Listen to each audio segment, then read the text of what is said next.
Chapter 15. Dr. Adler pushed back from the computer terminal in the basement room that housed Day Kimball's mainframe. She wore a deep frown, her brow furrowed with worry. Almost simultaneously, when the FTP transfer completed, the connection was terminated. When she tried to reconnect, she couldn't. It could only mean they compromised her home laboratory. How can that be, she wondered, leaning back and staring at the ceiling. Inadvertently, she counted the holes in the tiles. The lab should have burned with the rest of the house. She didn't need this setback. It was bad enough Day Kimball's computer system wasn't advanced enough to run the vocal interaction program, an application she stole from the agency. She didn't have time to communicate with her home computer for anything other than the file transfers. She counted on it to run some theoretical scenarios regarding Brandon Riley. The tests she ordered came back with surprising results. She read the information and did the calculations. She didn't need the computer for that. Brandon was only one child. In Lancaster, she needed to test dozens. That work was tedious and frustrating. It was less stressful to let the machine do it. The genetic testing took longer. She had to rely on microscopes and her psychic abilities to detect the necessary aspects the serum required. Her empathic ability was her weakest. But when adequately focused, she could read an individual down to their genetic makeup. It was similar to Jeremy's healing ability in the sense he could physiologically link to another, but by comparison, her talent was Stone Age. She was pleased with what she found, which was all that mattered. Brandon's biological compatibility percentage was low, only 67%. The chances were fair his body wouldn't exhibit any psi abilities at all. That's why she needed her computer. Although her mental ability allowed for machine-like computation, she was only human and therefore fallible. Once Hiram was safely transferred into Brandon's body, if he manifested any psi abilities, it would be disastrous. She intended Brandon's body to be Hiram's prison. She smiled satisfaction. How smug and arrogant you are, old man, Dr. Adler thought. How confident in your illusion of control. Your hubris will be your undoing. She had to be sure. The programs she transferred from Lancaster would help her to refine her conclusions before going any further. If Brandon were unsuitable, Hiram would have to find another boy. Time was her enemy. If they discovered the mainframe in Lancaster, they were expending a lot more effort searching for them than she anticipated. Jeremy's damnable healing ability was likely the culprit. With no one hanging on to life by a thread, he was free of that distraction and in hot pursuit. If he unraveled the memories he stole and learned the truth behind his father's death, he would be out for blood. Putnam wasn't far from Lancaster. She needed to move quickly. She wasn't sure if he was strong enough to find her yet, but it was on the horizon. Dr. Adler moved closer to the computer and installed her programs. She was sure she wouldn't be disturbed, but she needed to take care. She expended a lot of effort, rearranging the thoughts of Day Kimball's staff to make her presence part of their congregation. She was tired and weak, yet she didn't dare sleep. Hiram couldn't be trusted. Were he to gain control over the body unrestrained and with full access to the power, there was no telling what he would do. Dr. Adler tapped her finger on the edge of the keyboard as the programs installed. Hospital staff nodded at her congenially, but no one said anything. She made it that way. There was no time for pleasantries. They believed she was a research scientist commissioned by the hospital to study juvenile diabetes. She wasn't to be disturbed under any circumstances unless it involved Brandon Riley. or an emergency. Her head nodded as she waited. She caught it the first time and stood up. She went to the break room and drank a cup of black coffee. The last of her programs finished installing. She let out a relieved whoosh of breath.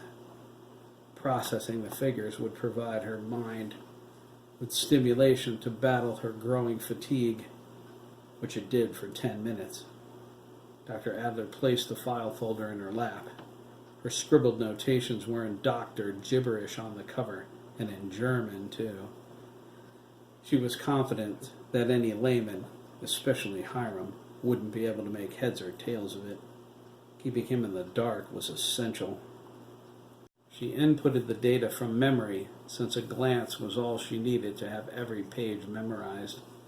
Simultaneously running all the programs drew from the hospital computer's resources and slowed every workstation in the building down, but it was nothing unfamiliar to the staff. Saturday was fraught with frustrations. They would have the technician come in and give the system a checkup next week. Dr. Adler leaned back and looked at the ceiling once more. It oddly occurred to her that there were 26,747 holes in the ceiling. That was the last thought she had. When she lifted her head back up, she stretched. Hiram Milliken's pale blue eyes shined forth from her eye sockets. "You stupid bastard," Hiram said, stretching and groaning. "You didn't think I was going to sleep forever, did you?" He picked up the file folder from his lap. He stared intently at the handwritten notes on the cover, but he couldn't read them. He tossed it onto the workstation. "Moron," he muttered. "You write like a third grader." Hiram closed his eyes and took a deep breath. He heard whispering voices in his mind coming from somewhere in the distance. There were a lot of them. He found that if he lashed hold of one, he could increase its volume and hear everything it said. They were thoughts coming from everyone nearby. Hiram smiled. This power was the most incredible experience. It rivaled the feeling giving the gift gave him. Using the power to give the gift was sure to be even better. Is this how Jeremy feels now? Godlike? Hiram doubted it. Jeremy's power was so much stronger. These random thoughts would be like a loudspeaker. It would be all he could do to keep them out. He would probably drown in them. Hiram drifted into the hallway, nodding to the people responding to his smile. He couldn't help it. There was nothing he needed to fear with the power he possessed. As soon as he was in his new body, he intended to carve a trail of murder from one side of the country to the other. The experience would be delicious. He wouldn't merely give the gift of death. He would become death, a thought he liked very much. Hiram got off in pediatrics and went to Brandon Riley's room. There were 6 other children on the floor, 4 of whom were girls. Hiram silenced their thoughts by making them fall asleep. There was nothing about playing Barbies that interested him in the slightest. Of the remaining boys, the 3-year-old was dreaming of a pony ride he took at the Brooklyn Fair last year. The other boy, Jonas Cabe, was 10, going on 11. Hiram thought he had potential, but he would have to wait for another time. He pulled the boy's address from his memory and vowed to visit him. His long black hair, pale skin, and deep blue eyes were lovely. His narrow face and serious expression perfectly reflected his struggles. Jonas was fighting leukemia. Hiram thought he was a perfect candidate for the gift. It would save him a lot of pain and suffering. He proceeded down the hall to Brandon, his hand shaking with anticipation. He gripped the door jamb and thought, "I'll never give up this power." Things would change as soon as he was in his new body. He was stronger than Bremen. When they were face to face, on equal footing, experience or no experience, Hiram knew he could take him. He was going to bleed Bremen's mind dry of everything, including how to create the power, Once he knew that, Hiram was going to move from body to body throughout eternity, giving the gift to every boy who crossed his path. He entered Brandon's room and stood over him. "I am death," Hiram whispered. He scanned Brandon's empty brain. "Too bad you're already gone." He cracked his knuckles. "Too bad for you." Hiram sat on the edge of the bed and placed his hand on Brandon's smooth chest. He felt the strong heartbeat beneath his ribs. He lingered as the chest rose and fell with even breaths. He observed Brandon's injured features, the ugly purple bruises, and he winced. He remembered the picture on Angela's desk. Once Brandon was healed, he would be perfect. Hiram knew a lot more about the power's potential than Bremen realized. For a split second, linked with Bremen and Jeremy, right before he lost his own body forever, he gleaned the nature and extent of Jeremy's abilities. Hiram was sure the power would do the same for Brandon's broken body as it had for Jeremy's broken arm. Hiram would rise from that bed moments after he was injected and transferred, healed and whole. 2 seconds later, Bremen was going to get the whooping of his life. "You know it," Hiram said. "Your body is mine, kid. After that, everyone better watch out, especially your ignorant mother." "What did you say?" Angela asked from the doorway. She was carrying a small vase with 6 red roses in it. Hiram sneered. "I wasn't talking to you." Angela closed the door. She set the vase on Brandon's lunch table and pulled the sheet up to his neck. "Oh, thank you for changing your tone of voice, Doctor," Angela exclaimed. She brushed her hair back, mindful of the way her high cheekbones colored when she got angry. "I am a consummate professional. I expect you to treat me as such." She put her hands on her hips.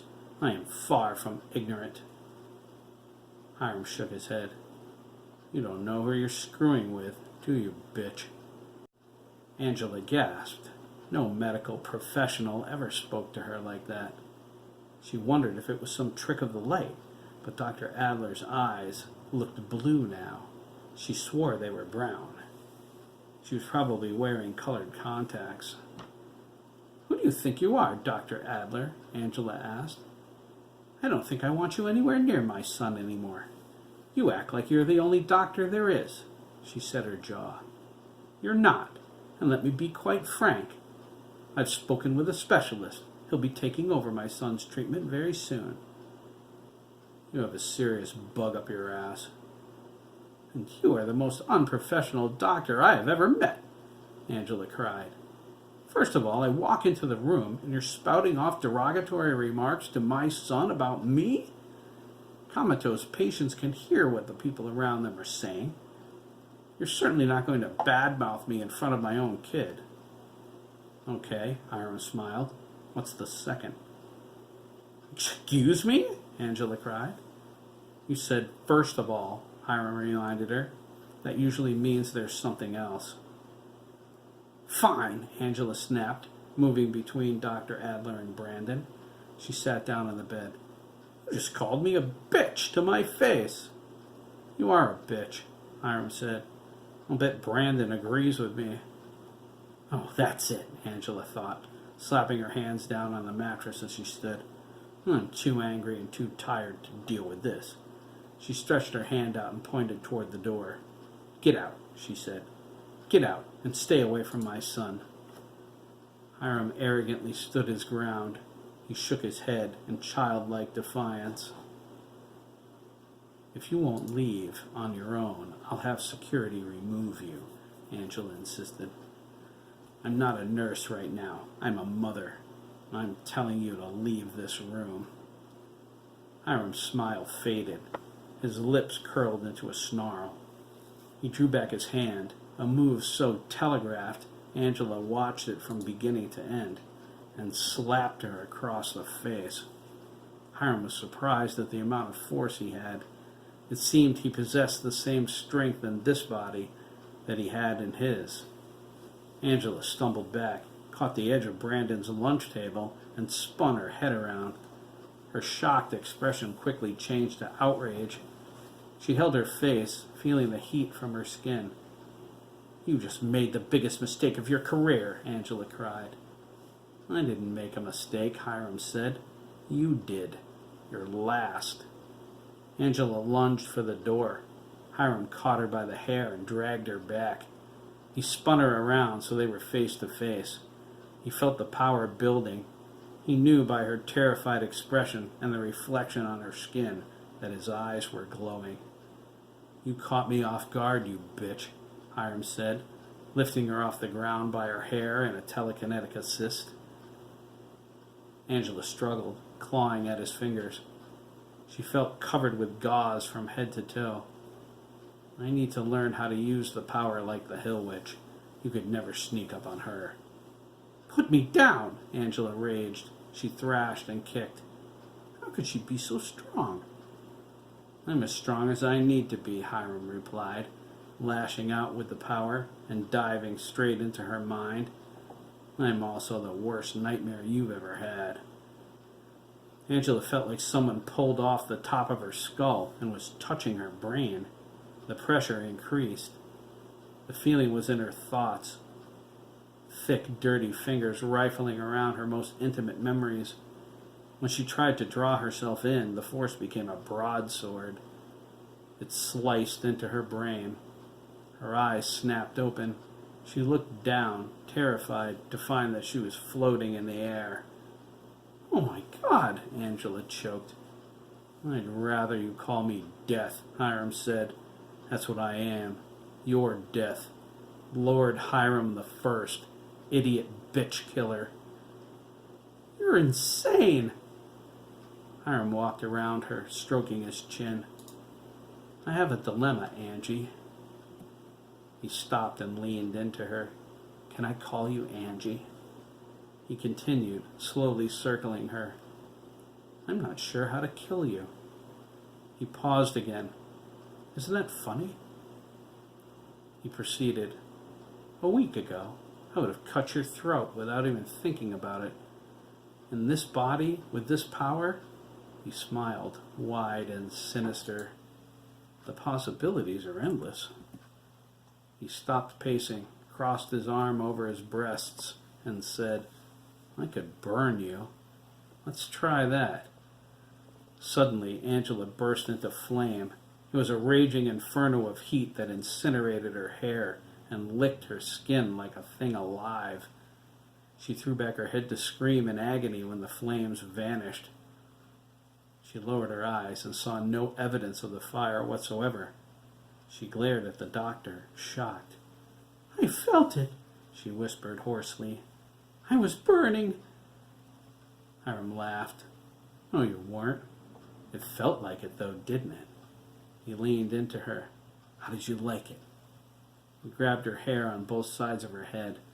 "I can make you see anything I want." Hiram thrust the power outward, crashing through her thoughts. "I can drown you," he spat, yanking her head back. She was underwater, sucking in a lungful of foul-smelling liquid. Angela didn't know it, but Hiram gave her a vision of drowning in the swamp behind Missy's cafe. "I can chop you into little pieces." Hiram withdrew a huge knife from his bra. It seemed to go on forever. He slashed her with it, and her arm fell off to the floor with a wet slap. "I can cut out your eyes, tear out your throat, throw you off a building, make you eat worms, and do you know why? Because as long as you're alive, you're in my way." Angela choked on the worms wriggling in her throat. She tried to vomit as the gauze feeling vanished. She fell to the floor, and everything was normal again.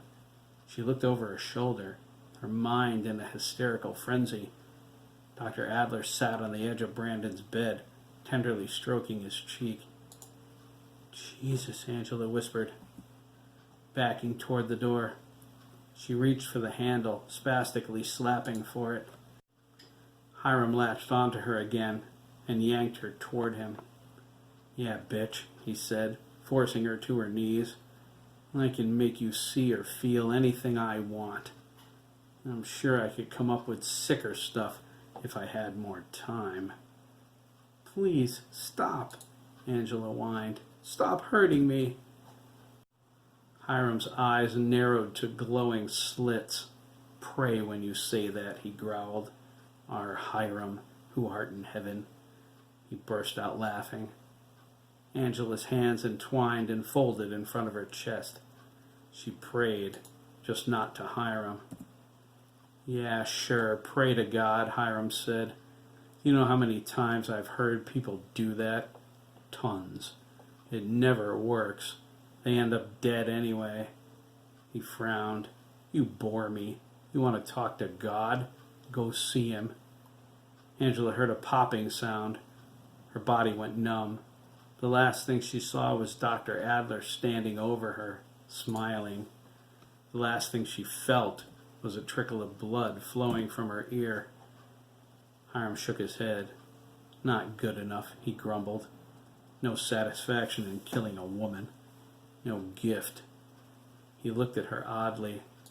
Still, you were between me and Brandon. I couldn't let you stay there. You had to go. His anger grew. I need a boy, right now. Hiram closed his eyes and concentrated. He felt his consciousness expand to the size of the hospital. He reached out, straining to sense more, forcing to the limit of the power and beyond. He only locked onto boys, moving everyone else to the side. He passed the ones who didn't interest him and reached further. His mind traveled for miles, stretching, seeking, and soon he had 100 boys, 1,000, all worthy of the gift. He felt a sharp pain as if someone thrust a knife into his skull. Hiram cried out, assuming he reached some limit.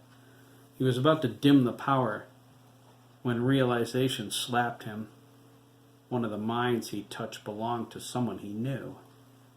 Holy, Hiram cried, renewing his focus. He pushed all of the minds aside and zeroed in on the one. The boy's thoughts were a flood of fear and sadness, uncertainty and loss. He was drowning in thoughts of Lancaster. Hiram couldn't believe it.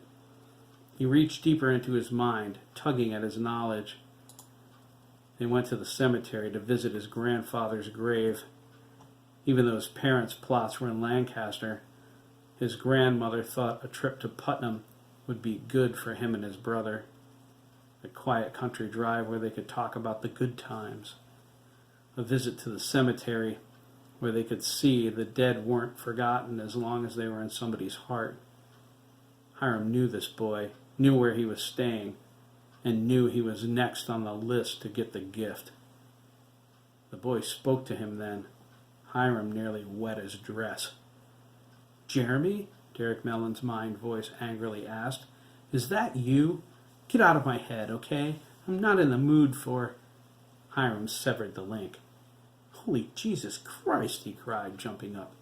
He felt me. Hiram took a moment to gather his thoughts. He didn't know Derek personally, but he knew the McKees were friends of his. He stormed out of the room, headed for the parking lot. The first person he found, with a car, was driving him to the address he absorbed, the address of Lobster Boy's grandmother's house in Willington. When he got there, Derek would be the first message Hiram sent to Jeremy for what he did to him. Yes, Hiram snarled, barging through the front doors. I'll send Derek's pieces to Jeremy in a box. U.S. mail.